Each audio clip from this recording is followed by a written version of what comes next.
His calculations were already finished. In a small white vial there still remained a little of the drug that had kept him awake and active for 4 long nights.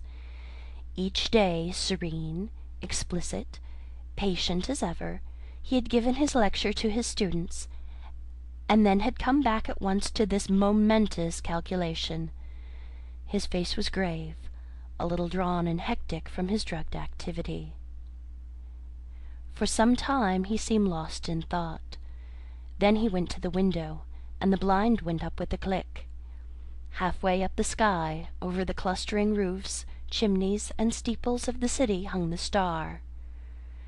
He looked at it as one might look into the eyes of a brave enemy. "You may kill me," he said after a silence, "but I can hold you, and all the universe for that matter, in the grip of this little brain.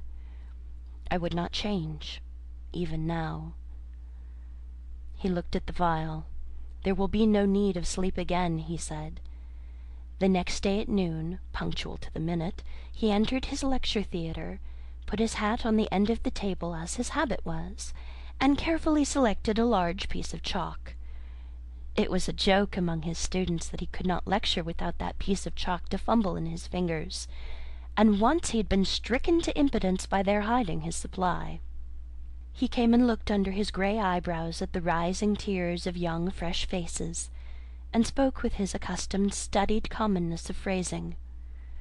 "Circumstances have arisen, circumstances beyond my control," he said, and paused, "which will debar me from completing the course I had designed.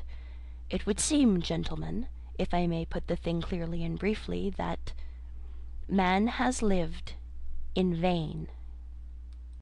The students glanced at one another. Had they heard aright? Mad? Raised eyebrows and grinning lips there were, but 1 or 2 faces remained intent upon his calm, grey-fringed face. "It will be interesting," he was saying, "to devote this morning to an exposition, so far as I can make it clear to you, of the calculations that have led me to this conclusion. Let us assume—" He turned toward the blackboard, meditating a diagram in the way that was usual to him. "What was that about lived in vain?" whispered one student to another. "Listen," said the other, nodding toward the lecturer. And presently they began to understand. That night the star rose later, for its proper eastward motion had carried it some way across Leo toward Virgo, and its brightness was so great that the sky became a luminous blue as it rose, and every star was hidden in its turn, save only Jupiter near the zenith, Capella, Aldebaran, Sirius, and the pointers of the Bear. It was very white and beautiful. In many parts of the world that night a pallid halo encircled it about. It was perceptibly larger. In the clear refractive sky of the tropics it seemed as if it were nearly 1/4 the size of the moon. The frost was still on the ground in England, but the world was as brightly lit as if it were midsummer moonlight. One could see to read quite ordinary print by that cold clear light, and in the cities the lamps burned yellow and wan. And everywhere the world was awake that night, and throughout Christendom a sombre murmur hung in the keen air over the countryside like the belling of the bees in the heather, and this murmurous tumult grew to a clangor in the cities. It was the tolling of the bells in 1,000,000 belfry towers and steeples, summoning the people to sleep no more, to sin no more, but to gather in their churches and pray. And overhead, growing larger and brighter as the earth rolled on its way and the night passed, rose the dazzling star. And the streets and houses were alight in all the cities. The shipyards glared, and whatever roads led to high country were lit and crowded all night long. And in all the seas about the civilized lands, ships with throbbing engines, and ships with bellying sails, crowded with men and living creatures, were standing out to ocean and the north. For already the warning of the master mathematician had been telegraphed all over the world, and translated into 100 tongues. The new planet and Neptune, locked in a fiery embrace, were whirling headlong, ever faster and faster toward the sun. Already every second this blazing mass flew 100 miles, and every second its terrific velocity increased. As it flew now indeed, it must pass 100 million of miles wide of the earth and scarcely affect it. But near its destined path, as yet only slightly perturbed, spun the mighty planet Jupiter and his moons sweeping splendid round the sun. Every moment now the attraction between the fiery star and the greatest of the planets grew stronger. And the result of that attraction? Inevitably, Jupiter would be deflected from its orbit onto an elliptical path, and the burning star, swung by his attraction wide of its sunward rush, would describe a curved path and perhaps collide with, certainly pass very close to, our Earth.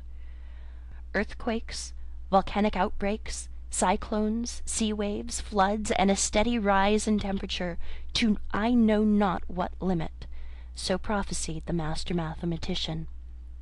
And overhead, to carry out his words, lonely and cold and livid, blazed the star of the coming doom. To many who stared at it that night until their eyes ached, it seemed that it was visibly approaching. And that night, too, the weather changed, and the frost that had gripped all Central Europe and France and England softened toward a thaw. But you must not imagine, because I have spoken of people praying through the night, and people going aboard ships, and people fleeing toward mountainous country, that the whole world was already in terror because of the star. As a matter of fact, use and want still ruled the world, and save for the talk of idle moments and the splendor of the night, 9 human beings out of 10 were still busy at their common occupations. In all the cities the shops, save one here and there, opened and closed at their proper hours. The doctor and the undertaker plied their trades.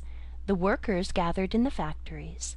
Soldiers drilled, scholars studied, lovers sought one another, thieves lurked and fled, politicians planned their schemes. The presses of the newspapers roared through the night, and many a priest of this church and that would not open his holy building to further what he considered a foolish panic. The newspapers insisted on the lesson of the year 1000, for then, too, people had anticipated the end. The star was no star, mere gas, a comet, and were it a star, it could not possibly strike the earth. There was no precedent for such a thing. Common sense was sturdy everywhere, scornful, jesting, a little inclined to persecute the obdurate fearful. That night, at 7:15 by Greenwich time, the star would be at its nearest to Jupiter. Then the world would see the turn things would take. The master mathematician's grim warnings were treated by many as so much mere elaborate self-advertisement. Common sense at last, a little heated by argument, signified its unalterable convictions by going to bed. So too barbarism and savagery, already tired of the novelty, went about their nightly business, and save for a howling dog here and there, the beast world left the star unheeded. And yet, when at last the watchers in the European states saw the star rise, an hour later, it is true, but no larger than it had been the night before, there were still plenty awake to laugh at the master mathematician, to take the danger as if it had passed. But hereafter the laughter ceased. The star grew. It grew with a terrible steadiness hour after hour, a little larger each hour, a little nearer the midnight zenith, and brighter until it had turned night into a second day. Had it come straight to the earth instead of in a curved path, had it lost no velocity to Jupiter, it must have leapt the intervening gulf in a day. But as it was, it took 5 days altogether to come to our planet. The next night it had become a third the size of the moon before it set to English eyes, and the thaw was assured. It rose over America near the size of the moon, but blinding white to look at, and hot, and a breath of hot wind blew now with its rising and gathering strength, and in Virginia and Brazil and down the St. Lawrence Valley it shone